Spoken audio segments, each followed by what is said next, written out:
네, 안녕하세요. 저는 서울엔 비뇨의학과 의정부점 이한솔 원장입니다. 전립선 비대증에 대해서 병명은 되게 많이 들어봤는데 네네. 정확히는 좀 알기가 어려운 것 같아요. 이게 또 어떤 병인가요? 자, 전립선 비대증은 이제 남성이라면 전립선이라는 장기를 누구나 가지고 있죠. 그런데 이게 노화의 과정이기도 한데 시간이 지나면서 점차 이게 비대해집니다. 그래서 용어 그대로 전립선이 커져서 비대해지는 질환을 전립선 비대증이라고 합니다. 50대에서 50%, 60대에서 60%, 70대에서 70% 정도에서 발생을 한다라고 알려져 있는 흔한 질환인데 여러 가지 소변 관련된 증상을 만들 수 있기 때문에 삶의 질을 저하시킬 수 있는 그런 질환입니다. 전립선 비대증의 좀 대표적인 증상들을 알 수 있을까요? 자, 전립선이라는 장기가 소변이 지나가는 길인 요도를 둘러싸고 있는 형태이기 때문에 전립선이 커지다 보면 양쪽에서 요도를 누르게 되면서 소변 줄기가 약해지는 증상이 일단 대표적인 증상이라고 할 수가 있습니다. 그 외에도 소변이 자주 마려워지는 빈뇨, 그 다음에 소변이 마려움을 느꼈을 때 참기가 힘들고 바로 화장실에 뛰어가야 하는 절박뇨, 저녁에 주무시다가 소변이 마려움을 느끼고 주무시는 중간에 화장실을 가셔야 하는 야간뇨 등이 대표적인 증상으로 볼 수 있습니다. 단순 노화 현상으로 받아들여야 되는 건가요? 이제 전립선의 크기는 나이가 들면 누구든지 조금씩 더 커지기 때문에 일종의 노화의 과정으로 볼 수는 있죠. 하지만 이제 여러 가지 소변 관련된 증상들이 발생을 한다면 이게 삶의 질을 떨어뜨리기 때문에 당연히 좀 치료를 해야 되는 단순 노화의 과정보다는 질환의 영역으로 보아야 할 것입니다. 그리고 증상이 이제 빨리 조절을 시작을 하지 않으면 조금씩 조절도 더 힘들고 더 진행이 되는 그런 특징을 가지고 있어서 증상이 불편함을 느끼신다면 적극적인 치료가 필요합니다. 그럼 전립선 비대증을 치료하고 싶은데 어떻게 보통 진행이 되나요? 처음에는 이제 가장 기본적인 어떤 약물 치료 아니면 물리 치료를 통해서 증상 조절을 시도를 합니다. 그런데 이제 거기에 대해서 충분히 반응이 있으시면 다행인데요. 좀 반응이 부족하거나 아니면 약물 치료에 대한 어떤 부작용. 예를 들어서 전립선 비대증의 대표적인 약물이 이제 알파 차단제라는 약이 있는데 그 약을 드셨을 때 이제 앉았다가 일어날 때 어지러워지는 기립성 저혈압이라는 대표적인 부작용입니다. 성생활의 기능이 떨어진다던가 하는 부작용이 있는 건가요? 전립선 비대증 약의 대표적인 사실 부작용은 역행성 사정입니다. 사정이 앞으로 안 나와요. 사정을 했는데 느낌은 드는데 방광 안으로 거꾸로 들어갔다가 나중에 소변에 녹아서 배출이 되는 현상, 이런 부작용을 느끼시는 경우, 또 경우에 따라서는 전립선 크기를 줄이는 약의 경우에는 발기 기능에도 영향을 좀 미치는 경우가 있습니다. 이런 부작용을 느끼시는 경우에는 좀 시술이나 수술적 치료를 고려를 해 보아야 합니다. 오늘은 그 중에서 이제 시술적 치료 중에서도 비교적 최근인 2023년 신의료 기술로 선정이 된 리줌 이라는 치료 방식에 대해서 설명을 좀 해드리려고 합니다. 리줌에 대해서 저는 처음 들어봤는데 이게 어떤 시술인지 간단하게 말씀드리면 일단 내시경 기구를 이용해서 뜨거운 수증기를 전립선 비대증 조직에 분사를 해가지고 비대증 조직이 이제 익겠죠. 익어서 괴사가 됩니다. 천천히 시간이 지나면서 괴사가 되어서 그 크기가 줄어들어서 효과를 보실 수 있는 그런 치료 방식입니다. 그리고 수증기를 한 번 쏘는데 걸리는 시간은 약 9초 정도. 근데 한 번에 하는 것은 아니고 전립선 크기에 따라서 조금 차이는 있지만 적게는 2회에서 여러 번 이렇게 수증기를 분사를 해가지고 전립선 크기를 줄여드리는 그런 치료의 방식입니다.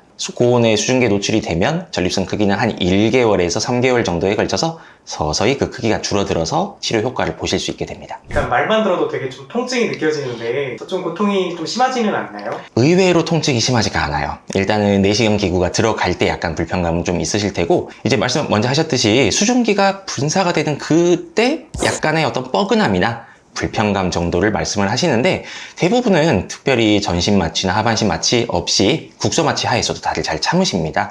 그래도 통증이나 이런 거에 대한 두려움이라든지 걱정이 되시면 그때는 뭐 수면 마취라든지 이제 진정 마취를 통해서 좀 추가적으로 좀 도움을 받으실 수도 있습니다. 그러면 전립선 비대증에 모두 리줌 시술이 필요한 건가요?